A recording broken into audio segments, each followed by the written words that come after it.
From cornrows to dreads and locks, America is obsessed with black hair. But sadly, not in a good way.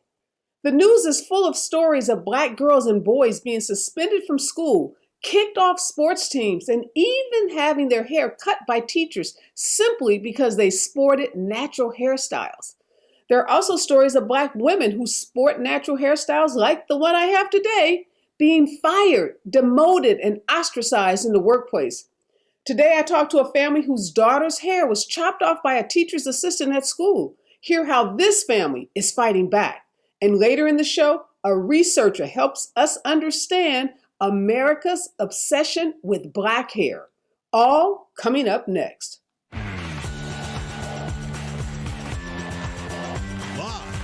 from Los Angeles, this is the Special Report with Areva Martin.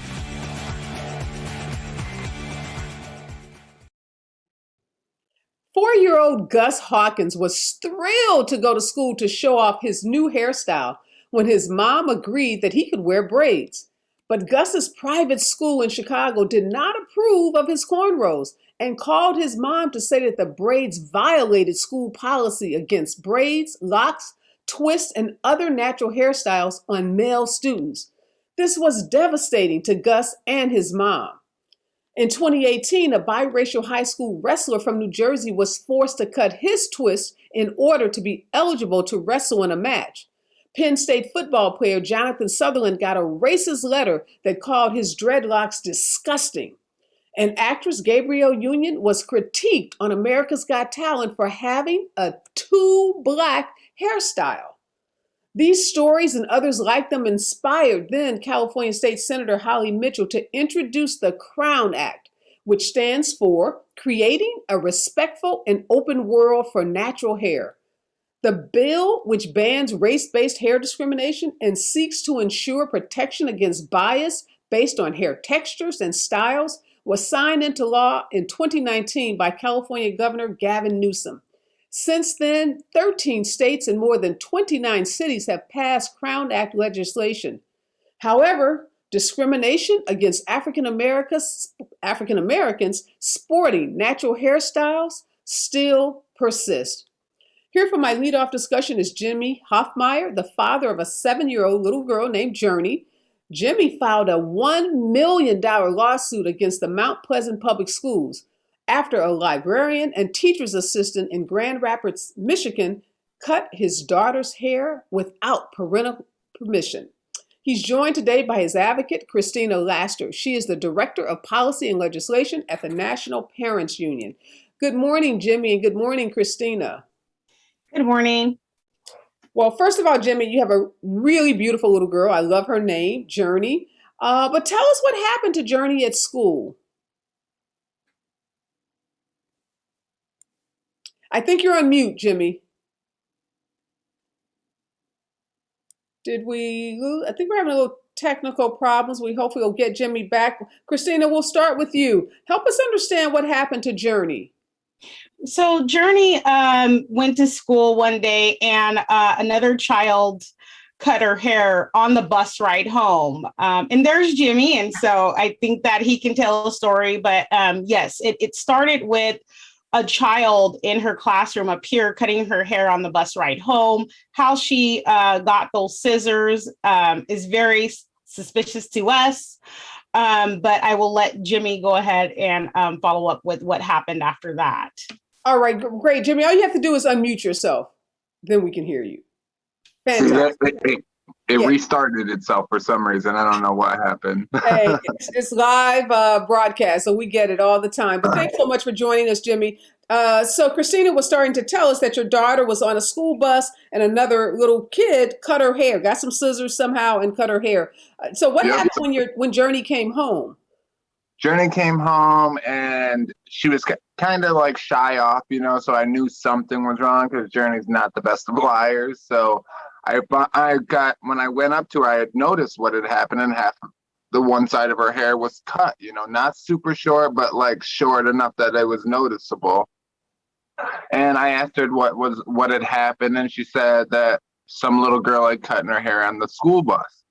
So that evening, we took her straight to the salon. You know, I pulled up the only two options I could show her what hairstyles she could go from what had happened, and she had chosen the asymmetrical haircut, which she looked stunning in. Actually, you know, I never would have guessed to do it, but that's what ended up happening. And 2 days later, she comes home again with all of her hair cut, probably a few inches longer than my hair now.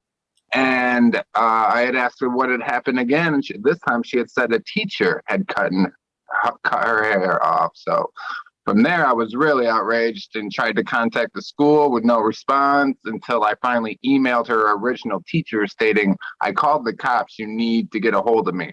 And then they had some superintendent call me just to tell me that I had to wait another week to speak to the principal because it was a spring break. Well, let me ask you this, Jimmy. So when Journey comes home the first time after the little kid on the bus cut her hair, was she sad? Was she upset? Was she, you know, she was upset, but she wasn't as upset when she seen all of her hair gone, I guess is the best way to put it. Like, that was and the way that they did it, they sent her right back to class after, you know, when the little girl cut it, it was on the bus and she got to go right home, get it fixed. Like, she got it cut in school, then had to go back to class with all the kids looking at her. And she said she felt so embarrassed because she's never had short hair, ever had short hair. So. Wow. So she's 7. So, but, you know, 7-year-olds are smart. Was she able to tell you that day after the teacher assistant cut her hair, you know, why the grown up in the school did it? Yeah, she stated that the teacher had approached her and asked her if she would like her to fix her hair and make her look a little bit better because of whatever reason they had. I couldn't even tell you what reason they had, but Journey just thought that maybe she had like a piece of hair that was, you know, that was out of place and that she was going to fix. She still to this day swears up and down she did not think that the teacher was going to cut off all of her hair. Wow. So this time when she comes home, teachers cut her hair really short. She's never had short hair before. What were her emotions like then? She was bawling as soon as she walked in the door. I mean, everything, the curls that were still long enough were all pinned down, and like it was crazy. Wow. So I know you said you made some effort to reach the school. It took you a while. You had to, you know, kind of ratchet it up, tell them you had called the police. What happened when you first made contact with the school? The first contact would be with the secretary lady, and like I said, she stated that the principal was not in the office no more because Journey's bus ride home is probably about an hour, so it took an hour for her to get home from that school for me to even acknowledge that anything had happened, you know. So by the time they got back a hold of me, they had stated that the principal was already out of the office and that there was nothing I could do for a whole week. So I think it was like it would have been a week later. It was like the 5th or 6th or something like that I finally got a call back from them, and they pretty much just stated, I'm sorry that this happened to your daughter. What can we do to make this go away? Mm-hmm. So I know, Jimmy, your daughter, you identify your daughter as being biracial, correct? Yes. Did you ever find out the race of the teacher that cut her hair? Both teachers involved and the student were all white. Okay. And had your daughter had any problems with the school before? You know, any comments made about her hair? Any, you know, thing that made her feel uncomfortable about her either skin color or her hair texture? Step in, Christina. Go ahead. This particular person had, during the course of this whole situation unfolding, we did seek counseling and therapy for Journey because as Jimmy Hoffmeyer tried to advocate and was ignored and wasn't getting an appropriate response from a public school or public institution, is when he came and started talking to us at National Parents Union. We stepped in and started our advocacy for the family. We also did recommend a therapist. And during the course of treatment, we found out that this same particular person had tried to apply a chemical substance to her hair at prior dates. Hold on, Christina. This someone from the school, a teacher, had tried to apply like a perm, a straightening chemical to Journey's hair Yes. during a school day at school? Yes. Yeah. So that just goes to show you that there was obviously something that they felt was wrong with Journey's hair that needed to be dealt with. The premeditation that it takes to bring your so-called salonist, stylist, clippers and barrettes and clips and scissors to school after dad already took her to the salon and then approach her to cut her hair again means that you were really obsessed in thinking about what you could do to her hair. It wasn't something that was just done out of good intentions or naivety, right? She had issues with Journey's hair at a previous date and had to really think about how she was going to do it this time after Journey was already taken to an outside place to get her hair done, an appropriate place to get her hair done. What happened during that incident where she tried to put the straightener on? Was she averted somehow? I mean, did someone walk in on her and tell her to stop? Do you know what happened? So Journey ended up reporting to dad that she just wanted to straighten her hair. You know, when you're 7 and, you know, you kind of don't understand everything that's going on. And I think that she used terms like it was a cream, it was a chemical, and she rinsed it off. So when she comes home, of course, you know, children, naturally, their hair is messed up when they come home or it looks different. And because she probably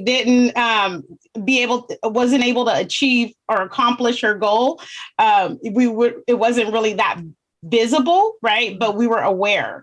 Right. And so that was the way that she explained it. I really am concerned about the level of consent and permission and even the parents' knowledge. The lack thereof. Yes. In this case, the lack thereof. Exactly. So, Jimmy, And especially with how much I stressed about after that child cut her hair. I wanted to make sure that what class she was in. I didn't want them sitting with each other. I didn't want them on the bus together. I made a whole bunch of restrictions about this child cutting her hair. And then they come back 2 days later and take it upon themselves to do it again. Oh, wait, so after the child cut the hair on the bus, you went to the school and complained? Well, it was COVID, so I could only do it during phone calls. Right, well, but yeah, I was mad. Yes, I had called the principal. I called the teachers. Well, the teachers wouldn't answer me, but I had called the principal, you know, stated that. And I called the bus garage because the bus garage was separate from the school. And stressed to them that I didn't want them by each other no more, and they stated they were going to start checking the child's backpack to make sure this doesn't happen again. But like, I took precautions to make sure that it wouldn't happen again, just for them to do it themselves. So, Jimmy, let's understand the racial makeup. So we know that the adults involved in the situation are white. You said your daughter's biracial. Were there other biracial or Black girls in the classroom that had similar curly hair as your daughter? Nope. So Mount Pleasant has 25,000 people and 4% are Black. And so you can imagine the amount of children that are actually attending public schools K to 12. So they're part of that population of people, that 4%. So they're isolated in many ways in Mount Pleasant. And the thought is that the people in the school environment and the community have a more supreme thought about the way that the Hoffmeier should look than they actually have for themselves. Right.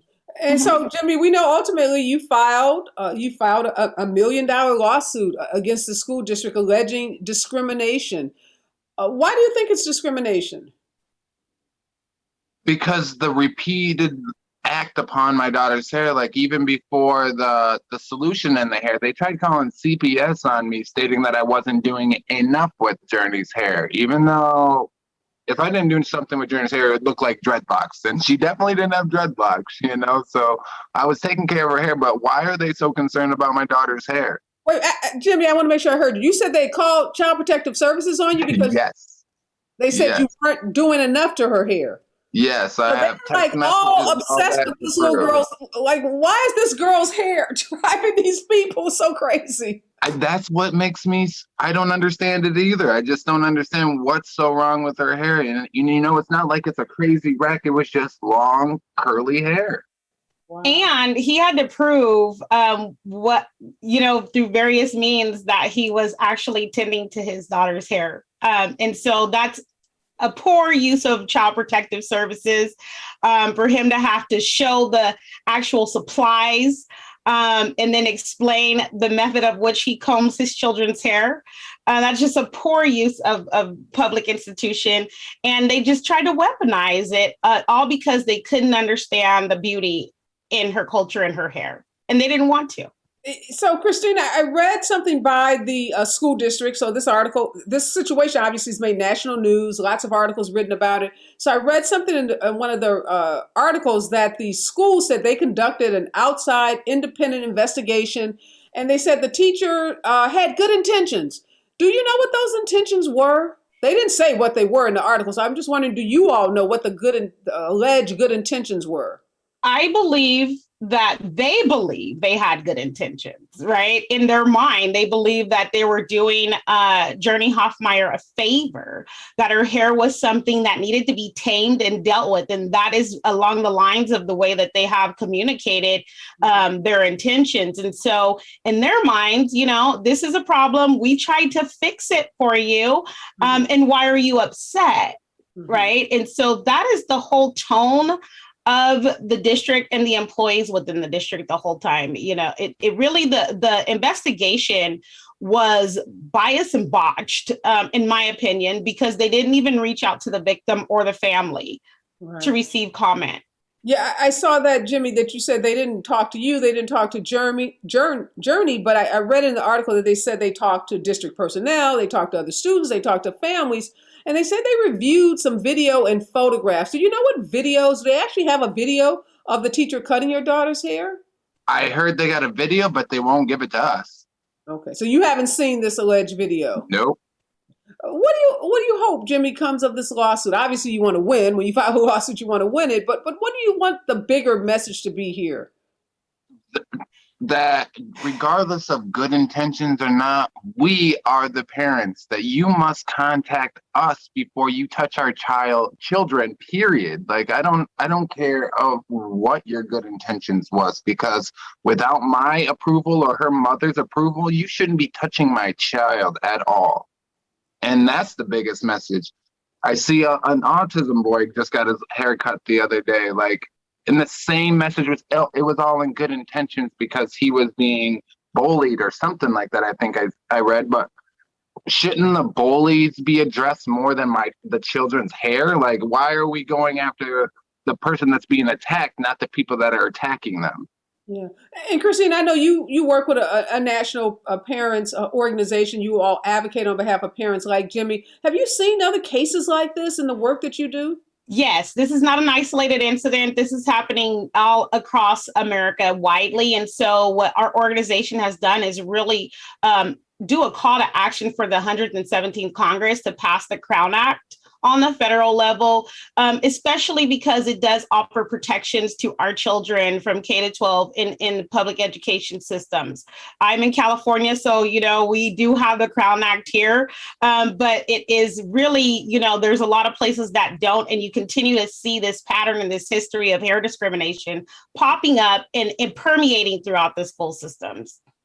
Yeah, I know that Michigan State Rep Sarah Anthony reintroduced the Crown Act in February of this year in the state of Michigan. It's stalled. It hasn't been passed into law. Michigan is not one of the states like California. I think about 13 states across the country that have passed the Crown Act that was initiated right here by our own then Senator Holly Mitchell. But other states like Michigan have not enacted the act. I think one of the things, Jimmy, and I'm sure this is a part of what you're thinking, is this is all about acceptance. This notion that your daughter's hair, because it's curly, needs to be straightened or needs to be cut or groomed. I think for me, the bigger lesson here is, and this is why I'm sitting here with these cornrows, is that Black hair in all of its forms, whether it's like Christina's, that's like a natural, or your daughter's that was beautifully curly, Black hair is something to be accepted and admired if you choose to admire. And if you don't admire, it's not your job. It's not your place to try to make it fit and to conform to some standards that have been set, outside of our community, our culture. So I'm hoping that you're speaking out, sharing your story, this lawsuit, the work that Christina and her organization is doing will lead us to a wider acceptance. Thank you so much for sitting down with me. Thank you. Best of luck to Journey. I know she's in a new school. I hope she's met new friends. I hope she has teachers that love her the way that she is and love her beautiful curly hair. And we hope that, she's doing okay. Can I leave your audience with an admonition? Oh, I absolutely. would like for all of you to reach out to your state's congressional elected representatives and ask for them to pass the Crown Act at the federal level. What I know about Black people in America is that we haven't been able to operate off of good intentions. We do need to have something to hold accountability, and this is a mechanism to do so. Thank you. Great reminder that we all have a role to play, and definitely let's get that Crown Act enacted at the federal level and then states across this country. Again, thank you so much, Journey. Thank you, Christina, for sitting down with me. All right, my next guest knows a whole lot about Black hair. In fact, so much so that she's written a book. My next guest is St. Clair Detrick-Jules. She's a photographer, she's a filmmaker, and as of October of this year, we can add author to her list of accomplishments. Her new book, My Beautiful Black Hair, 101 Natural Hair Stories from the Sisterhood, hits bookshelves this October. Good morning, St. Clair. First of all, congratulations on this book. It's already gotten some amazing reviews. I went into my local bookstore, tried to buy it. It's not on the shelves yet, but they know it's coming. And lots of folks have already, had incredible things to say about it. You listen to that story of Jimmy and his beautiful daughter, Journey. How does that make you feel as someone who's just written a book about this very subject? Yeah, that story is so heartbreaking to me. And I mean, I'd heard about it actually on the news too. But his daughter is 7, Journey is 7, I think they said, right? And I had a similar experience with my little sister. I mean, nowhere near the degree of that, but that was what encouraged me to create my book about Black women with natural hair, because when my little sister was just 4 years old, she came home from school crying because her majority white classmates were bullying her about her beautiful afro. And she didn't want to go to school anymore because she felt so ashamed of her afro. And, it just starts so young for so many Black girls that they're taught that their natural hair isn't enough and that they need to in some way change it in order to be seen as beautiful. And so, I mean, that story of Journey is so heartbreaking and reminds me of the sadness that I felt when my sister was bullied by her classmates. How did you help your sister at 4? Like you said, they start so early. I mean, 7 is not much older than 4, but a 4-year-old, I mean, it's barely even kindergarten. How did you help her deal with that kind of, assault by her classmates? Yeah. Initially I was just really angry. I didn't really know what to do. And I was angry with her classmates and also just with mainstream media in general that I feel, it doesn't necessarily portray natural Black hair, and in particular afros. Like my sister has this big afro, and afros aren't usually portrayed as beautiful in mainstream media.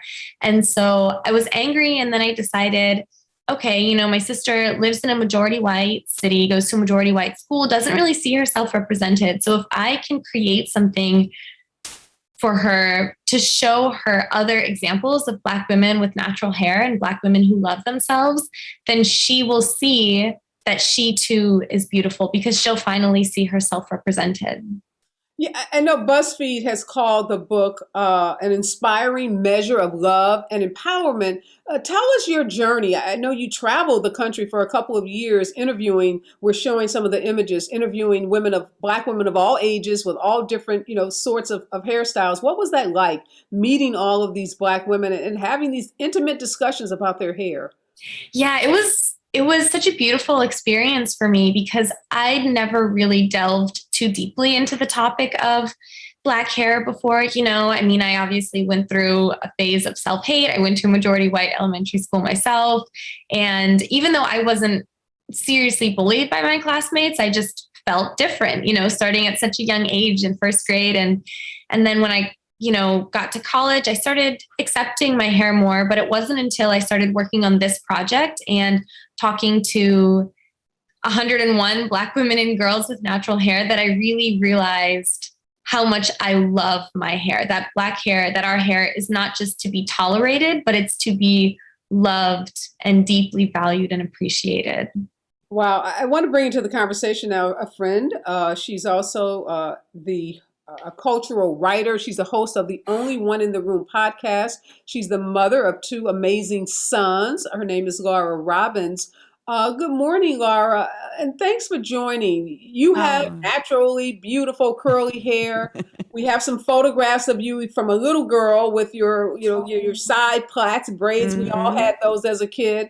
And, I've seen you with beautiful braids, different natural hairstyles. What has it been like for you? A successful writer, podcast host, a woman who has a large platform, wearing your hair naturally. What has that experience been like?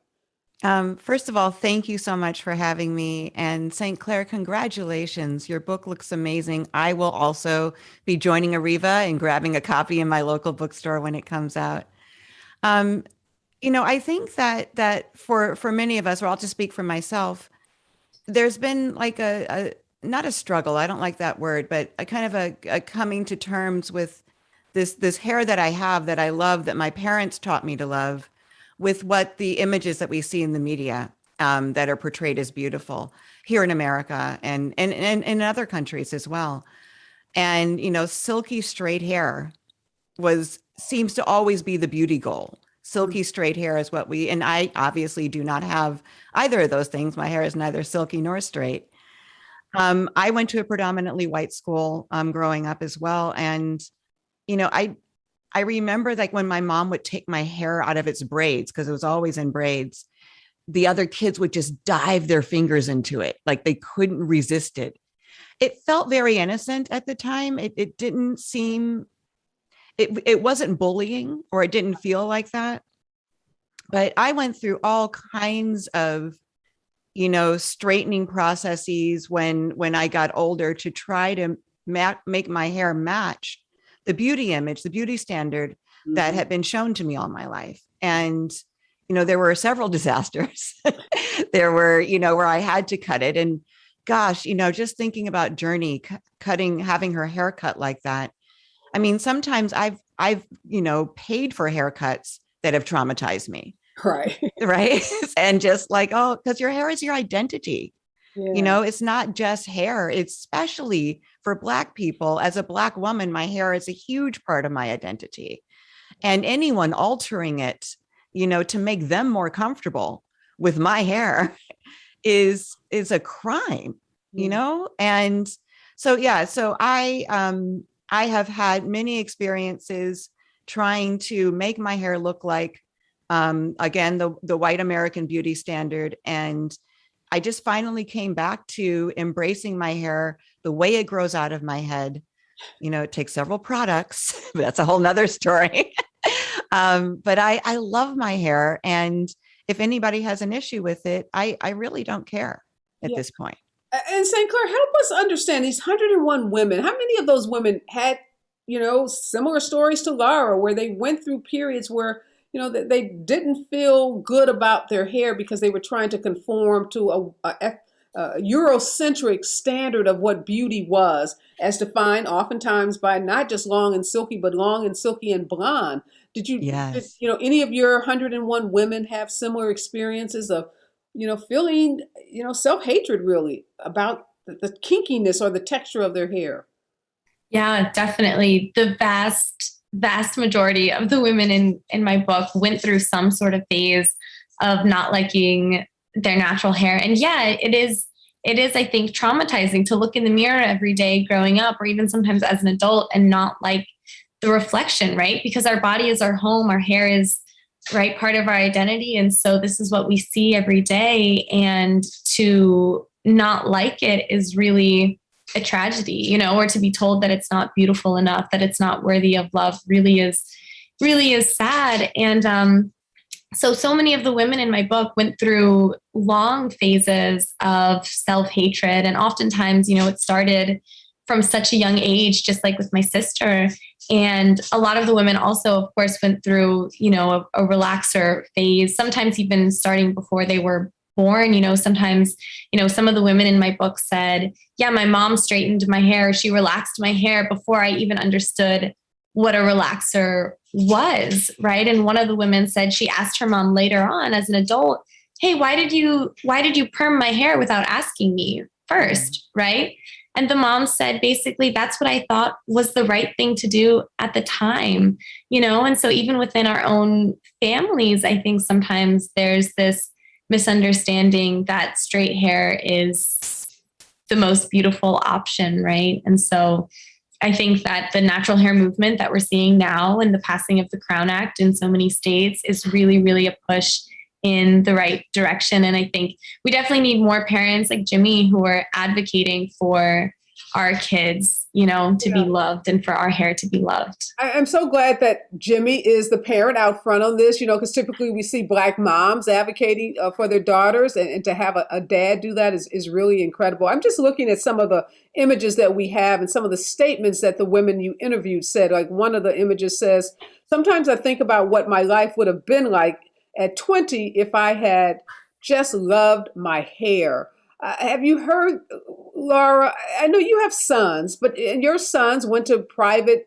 predominantly white schools. Your sons, wore twist as well. Did they have issues at the school where they were either, mocked, ridiculed, or maybe even put on suspension, not allowed to play sports because of their hairstyles? Did they have any hair issues as Black young men?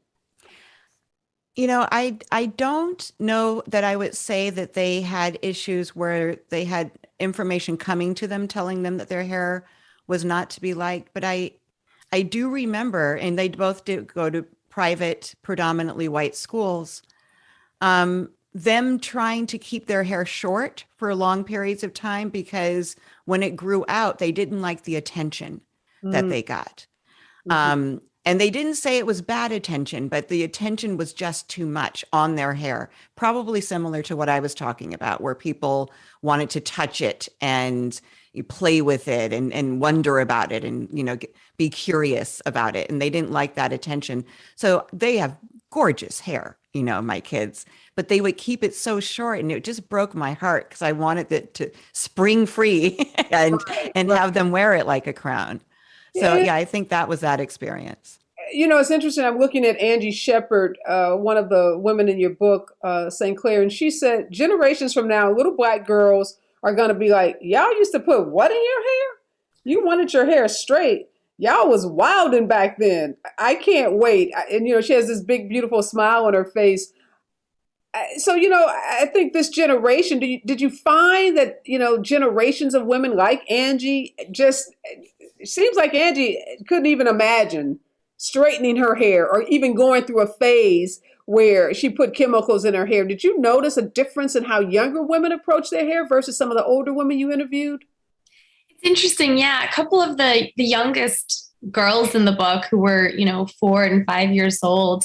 One of the little girls, actually, I believe she was 4 when I interviewed her, and she said, her message to my sister, Chloe, was, don't worry, Chloe, I used to be self-conscious of my hair too, but now I love it.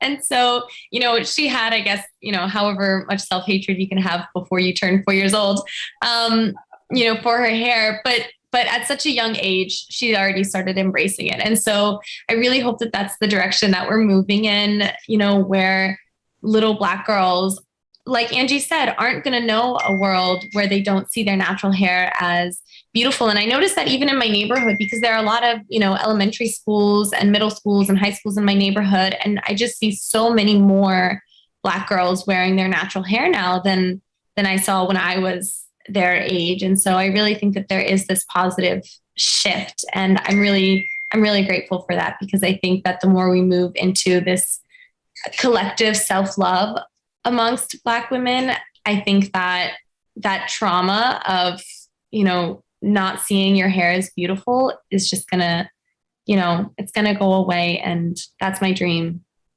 Yeah, and Laura, there's a photo that St. Clair has in a book from Ashley, and she says, my hair is professional. So I'll ask you, as a professional woman, have you ever had anyone question your natural hairstyle in a particular setting, like, that it wasn't appropriate for something you were doing in a corporate or a professional setting. Because that's also something that, I know moved Senator Holly Mitchell here in California to initiate the Crown Act. Was she's always worn dreadlocks. She's was in our state legislature as a congressperson or as a state rep, and then a senator. Now she's on our board of supervisors. So, she's moved in some pretty powerful circles, and she's always had dreadlocks. Have you had that experience as a woman, moving in professional circles? Well, I've had two experiences. One that just came to mind while you were talking was when I walked into a very professional salon, a new salon. I'd never been there. And they looked at me and said, "Mistaken booking. We can't take you." It was empty. There were several stylists there. And she just looked at my hair and said, we can't take you. And I was stunned. I actually didn't know what to say back to her. What was the mistake? There was no mistake. The mistake was they didn't know I was Black on the phone. Oh, okay. So that was the mistake. And so they said they couldn't do your hair because of the texture. But they didn't say that. They just said, we can't take you today. And I said, "Well, do you have openings tomorrow?" "No." No, don't come back, right? Don't come back. Lose our number. Right. Wow. So there was that. But professionally, what I found more than people questioning whether my hair is professional is more fetishizing of my hair, wanting to make a huge deal out of it, wanting to tell me about other Black people who wear their hair like mine, making a beeline for me to touch my hair, to marvel at my hair. Even as an adult, so that experiences where kids were touching your hair in school, still happening to you as a grown girl. So many woman. Grown women, not too many men, but grown women.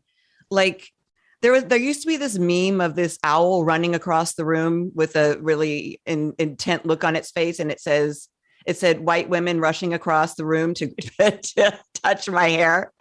And that's how it felt. It feels like it's just a magnet for people to want to just, again, fetishize it, marvel over it, dive their fingers into it, ask me what I do to it, and every time I change my hair, and you showed the pictures of me with braids, and, I actually will sometimes blow dry my hair, but every time I change it, it's such a big deal. And I just want to tell them to sit down, take several seats. It's just hair. And it's my hair, and you're certainly not invited to touch it. And it doesn't need to be a whole conversation every time I walk into a room. I have two daughters, and we have a saying in our house that hair is an accessory. So we go from braids, sometimes we'll do weaves, sometimes we do wigs, we do, curly ponytail. We just like our shoes. We just do hair like our shoes, like just whatever we're feeling. And, we don't feel like our hair is not professional or unprofessional or, cool or not cool. It's just our expression. And, St. Clair, I'll end with this. What do you hope your book does to help us all, particularly those who don't understand and those that are wanting to touch Laura's hair, understand about Black hair? Because we're getting this wrong. I mean, kids shouldn't get their hair cut at school. Boys shouldn't be kicked off of sports teams because they wear dreads, and grown women should not be trying to touch Laura's hair. So that's just not cool. Yeah, I couldn't agree more. And some of the women in my book talk about that too. One of the women said when she was in high school, granted it wasn't adults, but she said that her classmates would rip out her ponytail holder just so they could see her curls, and sort of make fun of it. And so, another woman in the book talks about the term cultural relativism. I think that's it. Cultural relativism.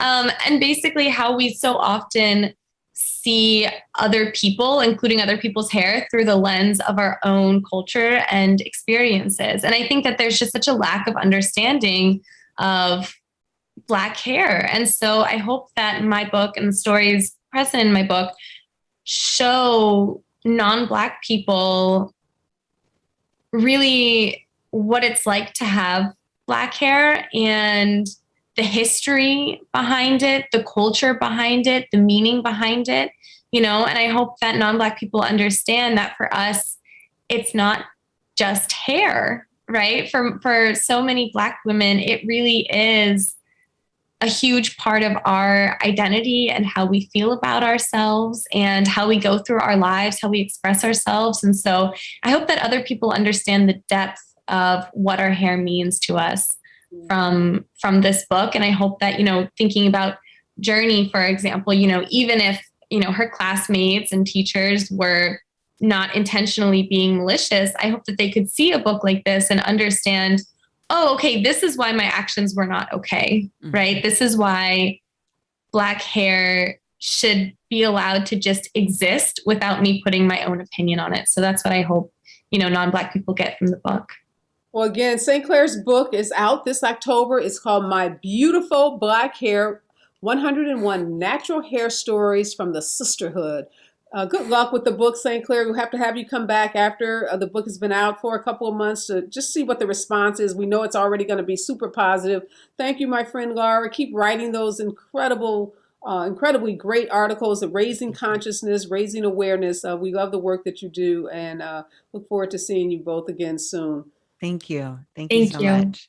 All right. My next guest is Dr. Bertram Ashe. He's a professor at the University of Richmond, where his research focuses on American culture and the Black vernacular triumvirate, Black hair, basketball, and jazz. He's the author of multiple books, including Twisted, My Dreadlock Chronicles. Good morning and welcome, Professor Ashe.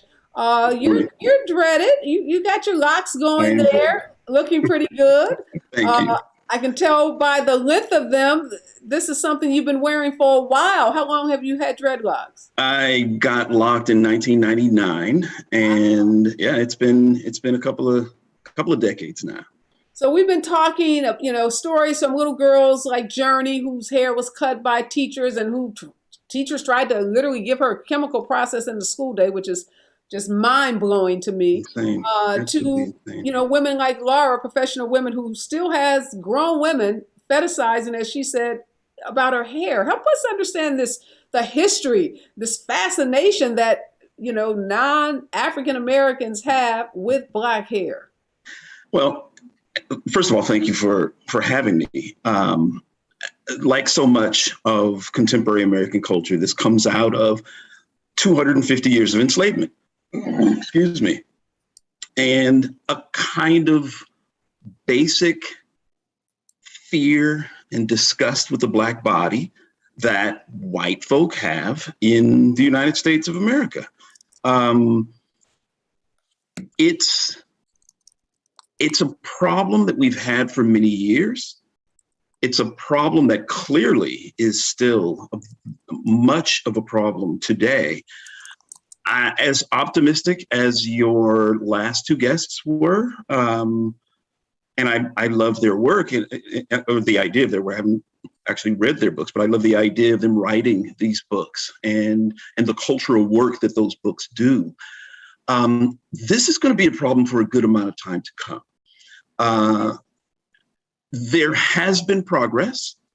I don't know if you've noticed, but it's extraordinary how many commercials that are pumped into the American media on the daily that have Black people, Black women wearing natural hair.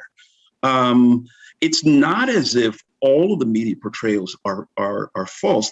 The problem is the momentum of hundreds of years of the denigration of the Black body and of its corollary, Black hair, that caused the European beauty ideal to be ideal. And if one isn't at least conforming in the best way that you can to that European ideal, then sometimes you get these absolutely insane school administrators and school teachers and school children who will respond to difference, to othering in a way that is totally and completely inappropriate, and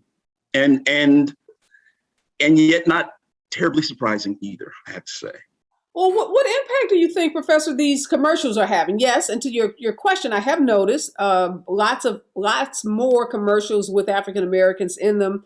African Americans wearing natural hairstyles, biracial, actors in commercials. wearing natural hairstyles. Do you think these commercials are having any kind of impact on how people perceive? I mean, this what happened to Journey would suggest not, but maybe outside of that little town, outside of Detroit. I think that was in Grand Rapids or someplace, close to Detroit. Do you think these commercials are having an impact? It takes time. We need to remember that horrific stereotypes about, oversexed Black women and oversexed Black men and, presumptions of intellectual inferiority. All of these things were in play for hundreds of years before television, before radio. So the idea that, 5-7 years of commercials and other media portrayals of Black hair and portrayed in a natural way, it's simply, there's no switch that we can suddenly flick and have this problem go away. The problem didn't occur overnight. It's not going to go away overnight, which is not to say that we shouldn't be in the business of pumping alternative, natural, and beautiful portrayals of Black hair and Black representations into the media. We should. We just shouldn't expect a sort of, nobody will be doing this anymore. Yeah, it's just not the way human behavior works. And you mentioned this concept of othering, that one thing that happens is this othering. How does that work, particularly in the workplace, and how is it harmful even outside of just looking at, how Black women and men wear their hair? Well, what we're really talking about is power. We're talking about cultural power, kind of ability for those who enact a kind of a sort of way of making cultural norms manifest in wherever they are, whether it's a school, whether it's a business, whether it's some sort of club of some sort. There are certain presumptions that people have, and they, in a sort of knee-jerk, presumptuous sort of way, assume that those sorts of cultural norms should hold sway. One way of thinking about this, Britney Spears has been in the news a lot lately. And the reason she's in the news is because she's got this conservatorship that, basically takes over her life. I want to suggest to you that if Britney Spears had never cut her hair, I don't know if she ever has the conservatorship. Because it's when she cut her hair that people said, Britney's crazy. Britney is unbalanced. Britney can't take care of herself. Obviously, there were other factors, but that was such a sort of flashpoint for how America and how people who were in her life saw her once she cut her hair. And you hear people say all the time, it's only hair. It's never only hair. It's never only hair. And if this blonde pop star worth millions of dollars, young, white, fits the conception of the beauty ideal, can have her rights and her ability to do anything taken away, largely, in my opinion, because she demonstrated her unfitness by virtue of cutting her hair. Think what it means for minorities as opposed to that. That's just a really deep concept, Professor. Let's unpack it a little. So you're saying the cutting of her hair symbolized what? Like she has to be crazy because she's ruining that which makes her beautiful and which gives her power? Yes, that's exactly what I'm saying. Think of it this way. Sometimes when I'm teaching hair in the classroom, I will have black female students say some version of, well, I just press my hair because it's easier. I perm my hair because it's easier to control. And so I will then say, oh, well, you want easy? I'll tell you what, cut it to this length. It's very easy to take care of. My hair was this long when I started to grow it out before I locked it. And they recoil in horror at the very idea. And the reason is because it pushes back at so many cultural norms that they're thinking, I can never do that. No one will take me seriously. No one will look at me in the way I want to be looked at, because pushing back against cultural norms involves a certain amount of cultural risk, a sort of personal risk. Yeah, you know, I'm thinking about that's what happens when these teachers and these little girls and these administrators see Black natural hair. They think the same sort of, this pushes back at cultural norms. And since I have the power, I'm going to cut, I'm going to put chemicals on, I'm going to behave like crazy people. I'm thinking of Halle Berry as you make this analogy about Britney Spears and hair, and I'm thinking about how, you know, Halle Berry, obviously beautiful, beautiful Black woman, but, you know, was one of few actors, you know, wearing a very short cropped hairstyle, and how people would describe her. Obviously beautiful, but there was, you know, something wrapped into that description that, you know, played into her hair, because she was bucking, you know, she was stepping outside of the tradition and the norms of having what beauty was, even for a Black woman, you know, which was not that kind of short, very cropped hairstyle. It's interesting that you say that even in white culture about Britney Spears cutting her hair, and you know, what that, you know, how that was received by those around her, those who, you know, saw it as somehow her losing control. Well, can I just say, not just around her, the National Enquirer went nuts. You know, the Star went nuts. Obviously, at the time, I don't think this was either pre-internet or very close to the beginning of the internet, but the public at large looked at that as a stamp of insanity, of unbalancedness. And you can imagine if you're a powerless little girl who's just going to school and they see someone who's wearing their hair in a way that they consider to be anathema, to be completely against that cultural norm. They came down on her like a ton of bricks. Yeah. Do we have, Rashad, a picture of Britney Spears? I know our producer was trying to get, well, there's Halle Berry. Yes. There's Britney. Yeah. There it is. Yeah. Let's put Britney back up, Rashad. Yeah. That photo. Okay. Mark of insanity. That was, you have to be insane if you shave your head. So we know, Professor Ashe, you said these commercials are having a little impact. What do you think about the impact that the Crown Act is having? You know, that's a piece of law. It's legislation. Doesn't change people's hearts and minds, but, you know, it does make it illegal to discriminate against, you know, Blacks who have natural hairstyles. You can't discriminate against them in the workplace.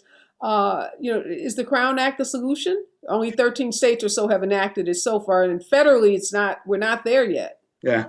I don't know if I would say, it depends on what you mean by solution. I certainly think in the same way that if it's 1962 and if I want to be an architect and I apply for a job, they can look me in the face and say, we're not going to hire you. We don't hire Black people. And it's completely legal for them to do so.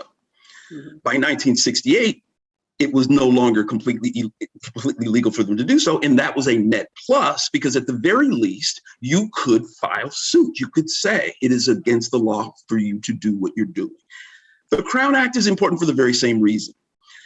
And yet I want to suggest that in 2021, if you want to be an architect and you apply, if in fact they see you and they say, well, this person's Black, you know, we know it's against the law, so we won't say we're not hiring this person because they're Black, but we might not because we're racist. That's still a problem. And I love the Crown Act. I think the Crown Act is a wonderful mechanism for pushing back at wrongs. But I wouldn't say that it's a solution to the sort of culture war that we're essentially fighting in terms of a kind of European white supremacist beauty ideal versus how Black people just want to live their lives walking around with their hair the way they want to wear it. What do you think is a better driver of change? And I know as a lawyer, you know, laws only go so far. Yeah. We have tons of laws on the book, but we still have, you know, structural racism after the Civil Rights Act and the laws you just identified that, you know, have made illegal to discriminate on the basis of race and sex and, you know, religious,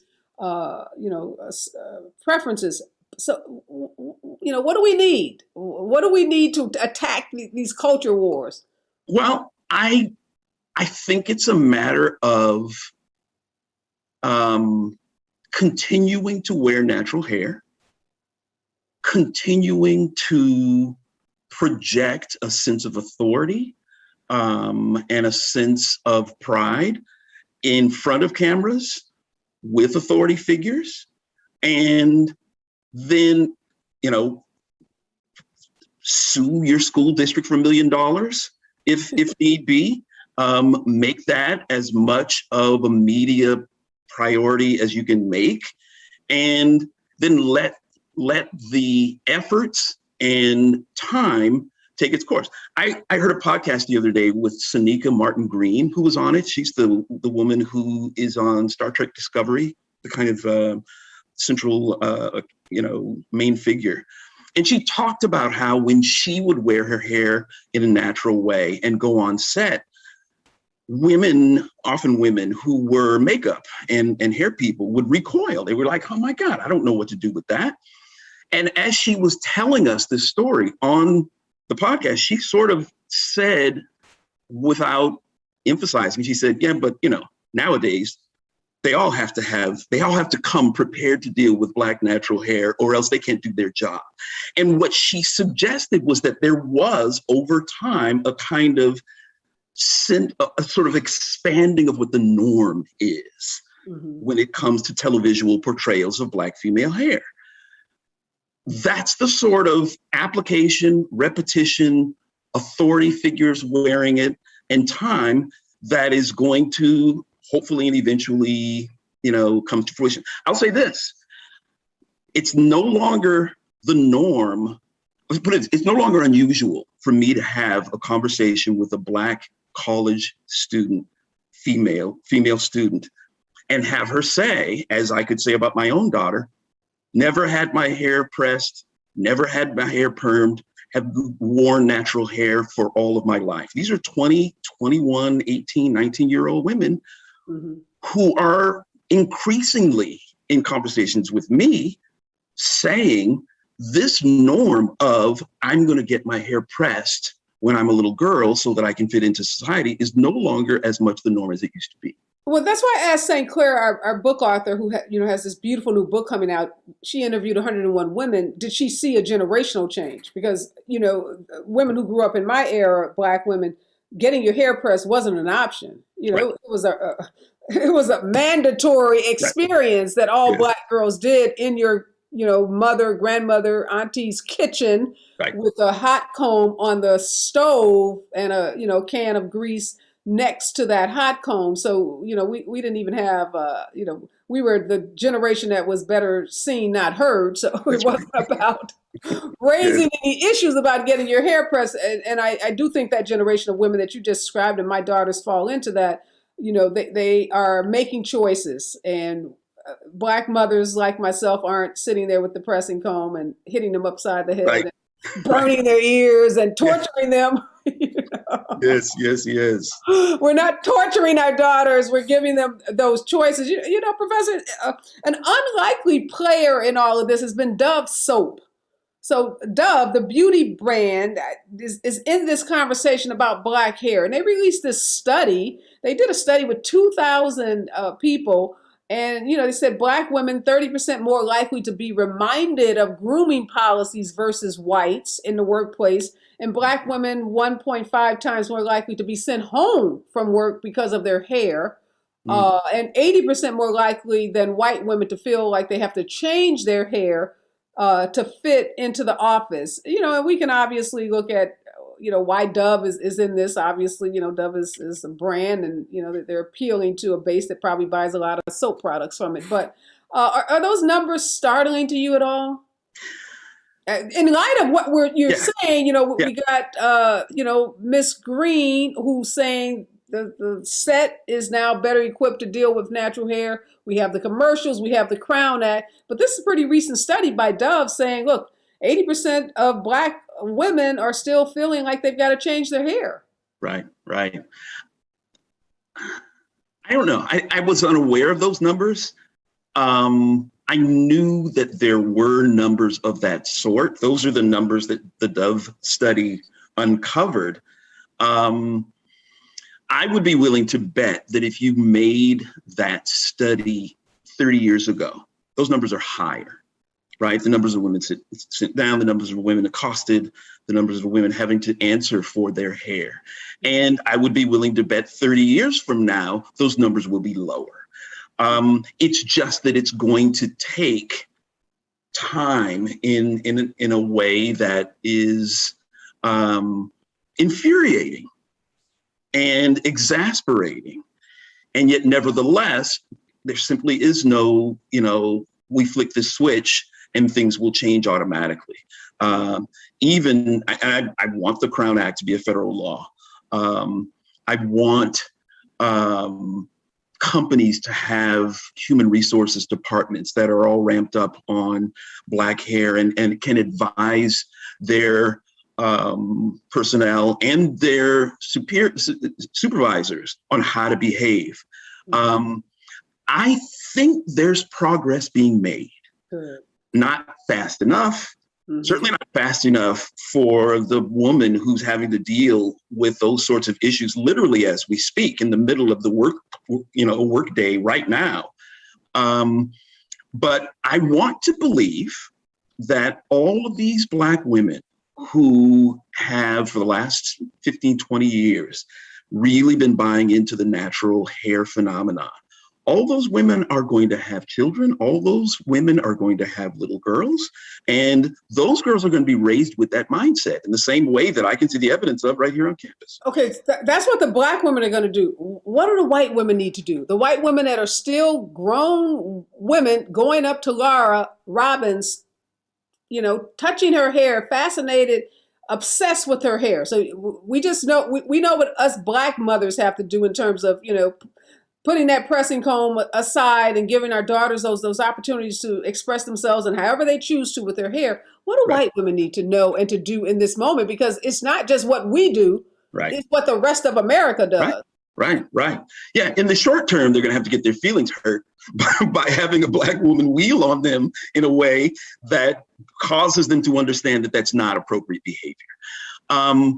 We can only hope that whatever other white women that are in the blast radius, as it were, of the correction, see that and understand that that's inappropriate behavior. That's part of what I mean when I talk about sort of human resources departments all over the country in corporations and cultural texts like, Justin Simeon's movie Bad Hair and movies that have been put out in recent, days and decades about this issue. All we can do is hope that they have their eyes open and they have some sort of awareness. Mm-hmm. Again, when it comes to certain cultural assumptions, I'm not so sure I would want to put my money on your garden variety white woman having her eyes open and having some cultural awareness, but more now than used to be. In the same way that those percentages suggest. Yeah, that same Dove study showed that only 4 out of 10 curly-haired little girls think that hair is beautiful. So we've got a lot of work to do. Thanks for Dove for whatever its intentions were for jumping into this fray and giving us these statistics and helping us understand, how folks are feeling about their hair. Thanks to my then Senator Holly Mitchell for introducing the Crown Act. 13 states have adopted it. There's federal legislation. Not real hopeful. Not much progressive legislation is getting passed in this Congress, but we've got to keep pushing. Thank you, Professor Ashe, for the work that you're doing for helping us understand this obsession with Black hair and raising awareness about how we all learn to accept that Black hair is beautiful. And well, thank you for having me. It's been a pleasure. Start to change. All right. Thank you again, Professor Ashe. I want to thank all of my guests today. I love these topics when we get to talk about Black women and we get to talk about, beauty standards, because you can't wake up in the morning, turn on the television, turn on your radio, turn on your computer without seeing some ad about beauty and someone telling us what it means to be beautiful as it relates to your hair, your makeup, your clothing, everything about you. Women are bombarded with so many messages about beauty. So, it stands to reason that we got to talk about it, and we've got to talk about how we change what those standards are so that number 4 out of 10 little girls goes to 10 out of 10 because all women, all girls, particularly women of color, should feel good about themselves, feel good about whatever choices they make as it relates to their hair, whether it's to wear it natural, to wear it straight, curly, dreadlocks, cornrows, doesn't matter. You know, it's a personal choice, and it really doesn't concern anyone else. And the reality is black hair is beautiful. And those are my words to live by. Black hair is beautiful and black hair matters. And across this country, legislators, parents, and community leaders, we're just fed up with black kids having to explain or being forced to change their hairstyles in order to attend school or play sports. We're tired of this American society, from corporate types to school administrators, discriminating against black men and women because our hair is not long enough, it's not straight enough, and it's not styled in a way that they deem acceptable. Black hairstyles like dreadlocks, cornrows, afros are not synonymous with bad. They're not synonymous with dumb, stupid, and definitely not synonymous with unprofessional. And nor should these hairstyles be a determining factor in your upward mobility on your job, your ability to play sports, or your ability to attend an elementary school without fear of having your curly, kinky hair chopped off. In essence, black hair is beautiful and black hair matters.